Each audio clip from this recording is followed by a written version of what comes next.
I'm Julia Nalivaiko and I was born in the USSR. When I was 6 years old, the Soviet Union collapsed.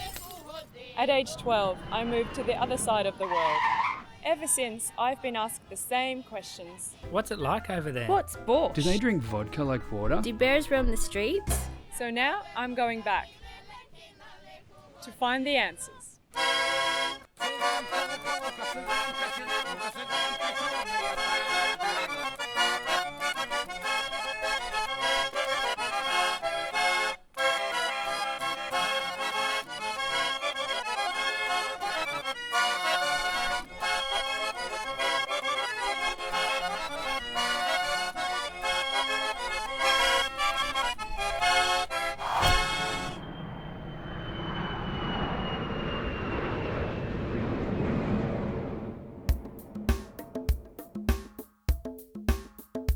Kiev, Ukraine's capital, is one of the most historically important cities in Eastern Europe.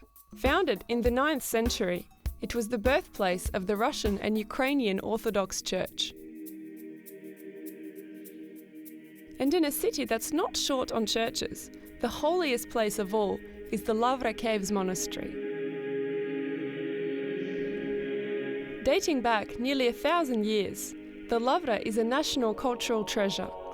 The monastery complex comprises cathedrals, museums, and an extensive underground cave network, making it Kiev's biggest tourist attraction. But the Lavra remains an active monastery and an important centre for Eastern Orthodoxy in Europe. While atheism was the official ideology of the Soviet regime, the Ukrainian Orthodox Church has retained a strong following. Today, a major celebration in the Orthodox calendar is underway, and thousands of worshippers are attending the service.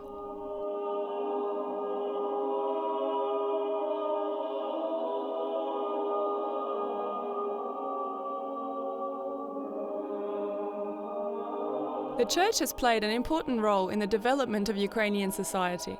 It was the carrier of art and culture, and the Lavra was at the centre of it.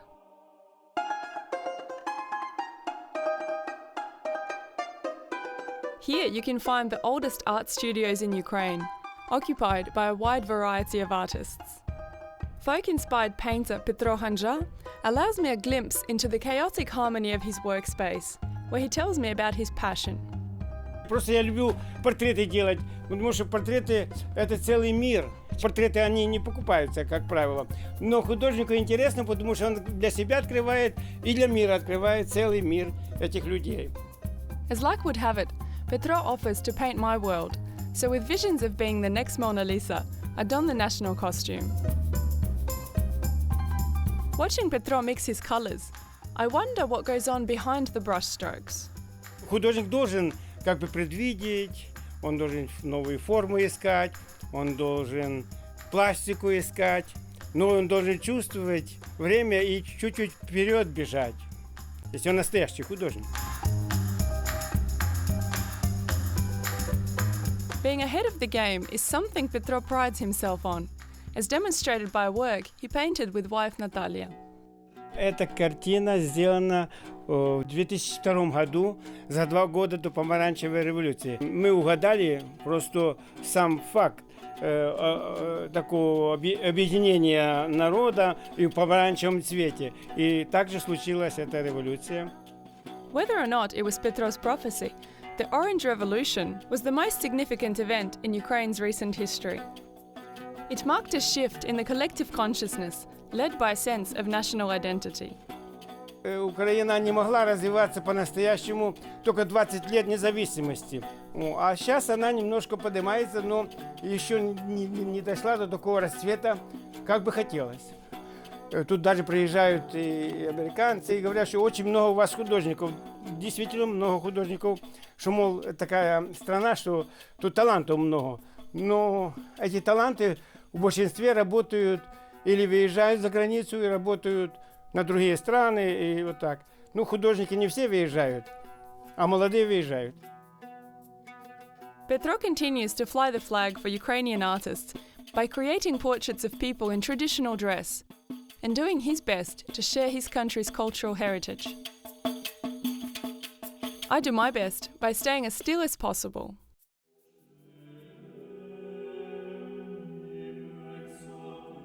Meanwhile, in a much neater studio next door, painter Mikhail is producing a different type of artwork. His job is to create religious icons. В Украине до сих пор сохранилась православная вера, поэтому люди к иконе с большим трепетом относятся и поклоняются иконам. Сейчас как бы весна православия, мне кажется, на Украине после советского времени, когда власть запрещала, официально гонения были, то и сейчас вот строятся храмы, искусство иконописное, вот тоже сейчас подъем пошел, потому что раньше, в советское время, почти никто этим не занимался. Mikhail also paints in a more contemporary style, with inspiration provided by popular artists. So I wonder whether such influences have a place in icon painting. Всегда есть какая-то вот свобода у художника. Можно по-разному, вариантов много. Но, конечно, есть канон. Есть определенные образы в иконописи там. Вот. То есть, если написать икону в стиле Пикассо, это уже будет не икона? Ну, конечно, не икона. Я думаю, поклоняться такой иконе вряд ли кто-то будет. No matter what style of painting, there is one thing all the artists here have in common. They all share a love for the Lavra. Вообще в Лавре вот идеальное место здесь. Я раньше в других местах писал, как бы снимал мастерские. Здесь чувствуется, как бы дух есть того времени еще. Вот. Это место непростое, намоленное, как говорится.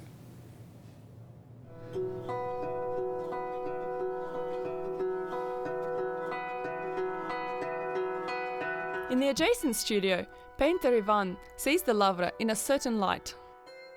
Я писал раньше, видите, у меня темные работы были, вот я пробовал в разных тонах писать, но когда я попал в Лавру, здесь вот какое-то место такое, что я пишу в темных, а оно идет в светлую сторону. Я думаю, зачем плевать против ветра, да? Я начал писать в светлую сторону, и оно пошло. А это мое любимое место, вот Лавра, что мне нравится писать, в Киеве, на Украине, то, конечно, это Лавра. В мою студию приходят люди со всего мира. Здесь были в моей студии со всех континентов. И я скажу, что самые хорошие отзывы написаны, конечно, это украинскими, русскими, русскоязычными людьми. Потому что так было, долго мы жили в СССР, где вот это как-то искусство было политизировано. И вот настоящее искусство людям было недоступно. У нас в революцию это все выкинули. Если сказали буржуазия, это плохо картины. И начали вешать это все, политические плакаты разные, коврики там. Не сейчас только вот люди, когда Украина стала независима, сейчас люди начали интересоваться искусством. This renewed interest in art doesn't guarantee the livelihood of these painters, whose residencies at the Lavra are under threat. Руководство заповедника Лавры решили это помещение забрать и как бы тут сделать офис, так говорят. Но это здание было построено в 1882 году специально для иконописцев и художников. Видите, какое окно? Окна тут специально для того, чтобы художники работали. Эти мастерские дали много художников для Украины. Тут все ведущие художники были. Тут 30 мастерских. Тут каждый день встречаются много иностранцев. Они всегда заходят в эти мастерские, и поэтому это служит как бы пропагандой искусства.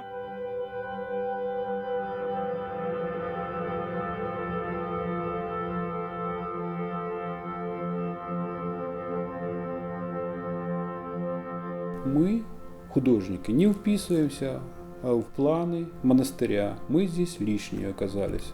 Монахи, которые сейчас находятся в Киево-Печерской лавре, видят только это, как бы тут сделать какие-то бизнес-структуры и использовать это здание, чтобы как-то приносило прибыль им. А художники никакой прибыли не приносят.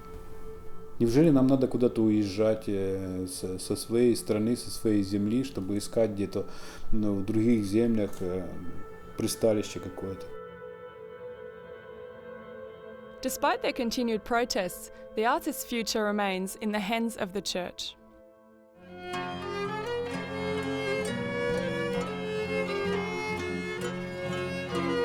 Meanwhile, Petros put the finishing touches on my portrait, and it's time for the unveiling. Ну и все.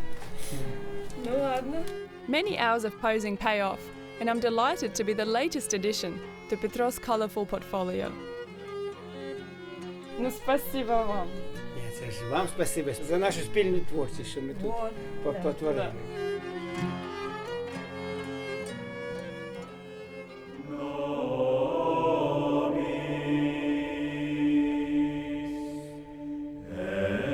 The Lavra is undeniably one of Kiev's great cultural treasures, and its artists form an invaluable part.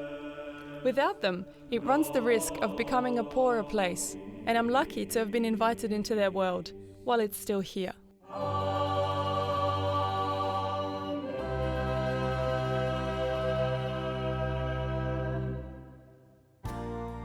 The Lavra overlooks Kiev from the bank of the river Dnipro, which divides the city in two. The historic heart of the city lies on the right bank, while the left bank has newer residential and industrial areas.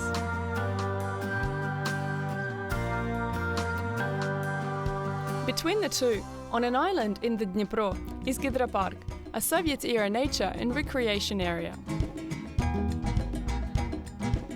It was built in the 60s to give city dwellers a holiday destination just a few metro stops from the centre. Many years later, it's as popular as ever. In the summer months, it offers a place to relax, bask in the sun, and make a splash.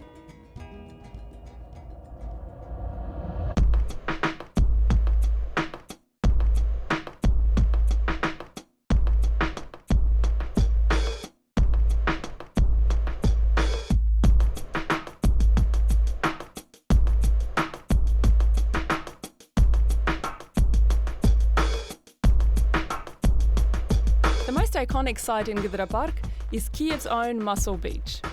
This outdoor gym with a post-apocalyptic vibe is a real-life, open-air museum of Soviet machismo.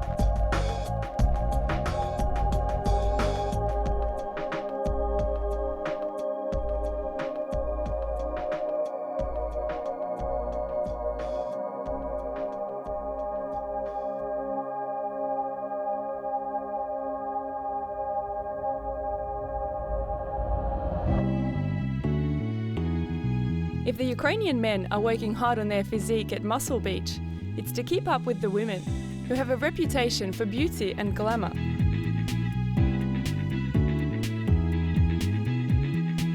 No matter her destination, a Ukrainian woman will always put her best foot forward, and that foot is usually many inches above ground level.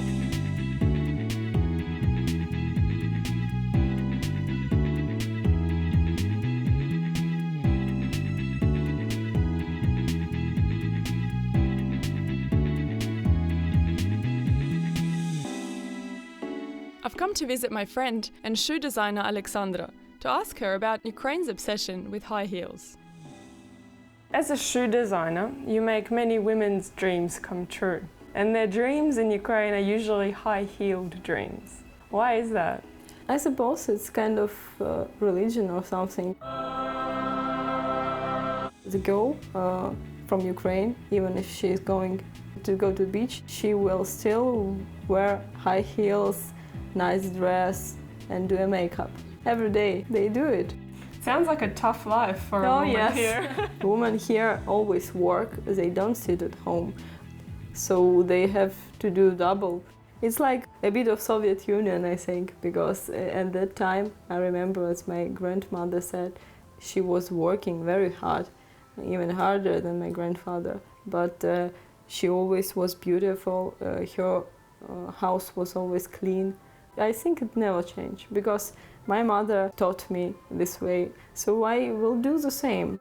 It's pleasant when your husband comes home and tells you, oh, it's so beautiful, so clean, I'm so glad to be home, it's so nice, thank you very much. It's very pleasant. I think it's pleasant when I come home and the house is clean and I say it's beautiful, thank you, honey. With that Western notion left behind, I'm off to meet some women who are questioning Soviet-style attitudes. Protest group Femen are known for feminist demonstrations, and I'm here to chat with their ringleaders. We are teaching our government to respect women. We are teaching all the world to see Ukrainian women as beautiful, sexy, but intelligent and strong women.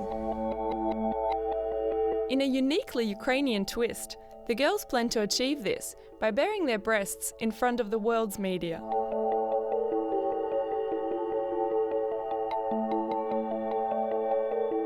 Femen are planning a protest to coincide with Independence Day, aimed to expose the challenges faced by Ukrainian women. The life of Ukrainian women is really, it's a home, kitchen, caring husband, babies, and also she should work in the same time. There are no any possibility to get normal work. There are no any possibility to get the normal salary. 30% is the difference between men and women salaries in Ukraine. We want to say to all men that women is the same as you, because this is country of the man and this is country for man, and women in Ukraine is something about man, something near him. Near the carefully manicured flower beds opposite the Cabinet of Ministers, the cameras are ready for action.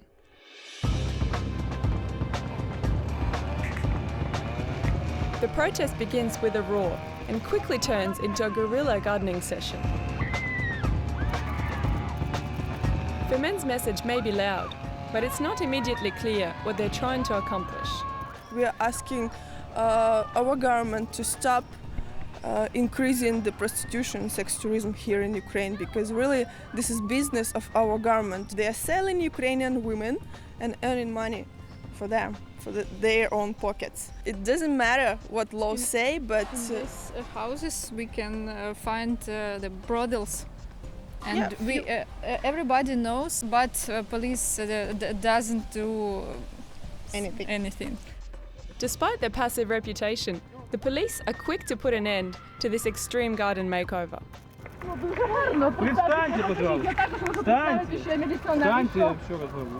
But the girls have assumed their positions and are refusing to budge.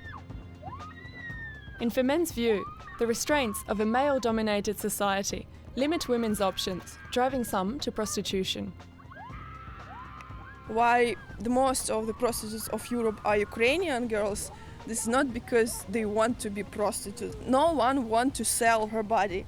We were talking with the prostitutes, and the same story for everyone, that this is difficult to live normally in economic way in this country.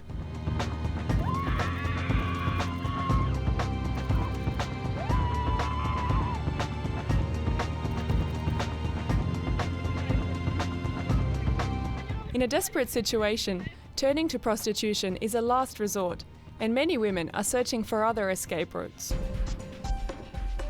Here, Ukrainian girls, they believe that this is the one chance for them to change the life for better, is to marriage with a stranger and to go abroad. No one here in Ukraine really know how it is abroad, and everyone believe that something that if they will go there, it will be other life, and they will be happy and everything will be okay with this stranger. And tourists know that, they understood that, and they are using this. Thousands of foreigners come to Ukraine every year as sex tourists. An unregulated sex industry and the resulting human trafficking are serious issues for the country. But do bare breasts help to expose Ukraine's problems, or simply add fuel to the fire? Отойдите, пожалуйста, 3 шага от машины. Освободите проезжую часть конец-концовая. Как маленькие дети.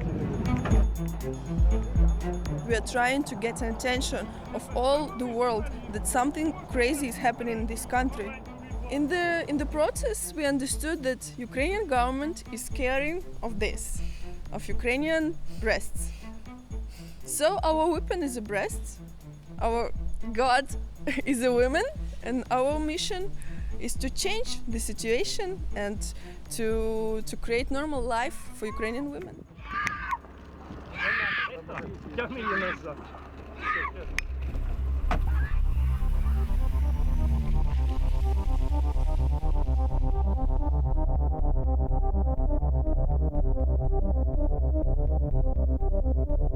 For men have left their mark on the government's Independence Day slogan. Whether or not they leave their mark on Ukraine's history remains to be seen.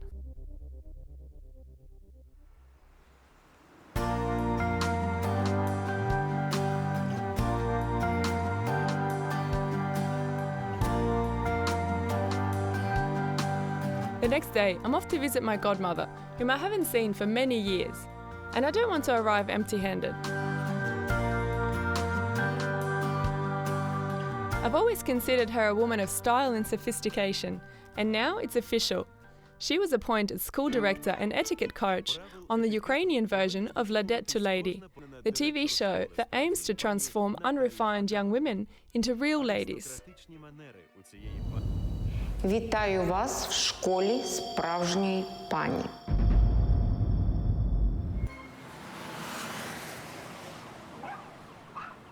Reunited, we settled down for a chat about the demanding role of women in post-Soviet society. Это славяне. Западная Европа все-таки более прогрессивна. У нас действительно женщина ухаживает за мужчиной. У нас женщина, работая так же, как мужчина, должна успеть что-то купить, прийти, приготовить и сказать «Здравствуй, дорогой». И выглядеть прекрасно. На $1 000 000. Да. И последнее время женщины меняют свое отношение к такой традиции. У нас был открыт железный занавес. Женщины и мужчины стали больше путешествовать. И женщины сказали: я работаю так же, как ты, и я тоже устала сегодня. Давай мы каким-то образом будем делить наши обязанности. Gender equality is a principle Natalia tries to instill in her Ladettes. So what does she think of another group of girls who are taking a stand on this issue? Они привлекают к себе внимание. Для них все средства хороши. Они, мне кажется, даже не понимают, за что они борются. Они так далеки от политики, они так далеки от каких-то вопросов, которые связаны, допустим, с экономикой. Вот услышали кто-то против чего-то или кто-то за что-то, все, вперед, повыше вылезть. Более того, они же не просто раздеваются до нога, можно раздеться и сидеть с каменным лицом. Они же кричат, вопят, визжат. Это дешево.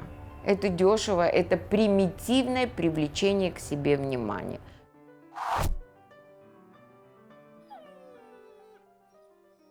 With old-fashioned gender roles still prevailing in the home, I'm curious as to how this translates into the world of business. So I'm off to meet one of Kiev's most prominent businesswomen, restaurateur and TV show host Margarita Sichkar. Когда женщина приходит в бизнес, она умна, она хороша собой, это большая удача. The aforementioned qualities have led Margarita to a successful career in the largely male-dominated world of business. And she's happy to share some tips.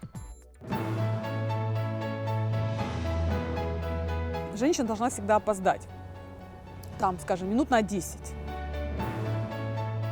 И быть подготовленной с точки зрения экипировки, дресс-кода на все 100. Обязательно нужно вот в конце, чтобы последнее впечатление было самое лучшее. У меня были одни переговоры, что я просто мобильный телефон бросила в стенку, он разбился вдребезги, потому что так был такой накал вообще переговоров. Потом я просто сказала: ой, вы знаете, извините, я вспылила. Ну, все были в впечатлении, понимаешь, полета телефона об стенку, вот эти в разные стороны. И это мужчине это непозволительно. Представьте себе, мужчина такое исполняет, да? А для женщины это нормально. Margarita's aptly titled TV show, Cooking in Stilettos, combines Ukraine's obsession with high heels and good food. Each episode features Margarita cooking up a storm, But instead of the traditional women-only kitchen, she is usually assisted by a male guest. На кухне не может быть двух хозяек, но на кухне идеально смотрится мужчина и женщина, потому что мужчина делает всю тяжелую работу, грязную, почистил, убрал, помыл, а женщина добавляет последнюю крапочку, то есть она красиво оформила, выложила на красивое блюдо, она сказала, помешай там, пожалуйста, на сковородочке, он стоит, мешает. Я в это время делаю какую-то вот такую работу, и поэтому я показываю женщины, вперед из песни, берем этот пример для подражания своего мужчину на кухне. И потом на кухне можно во время приготовления, в паузах между приготовлением можно заниматься еще более приятными вещами. Там, от поцелуев, а дальше уже фантазия не ограничена. Ukraine, where gender roles are changing, but the height of heels stays the same.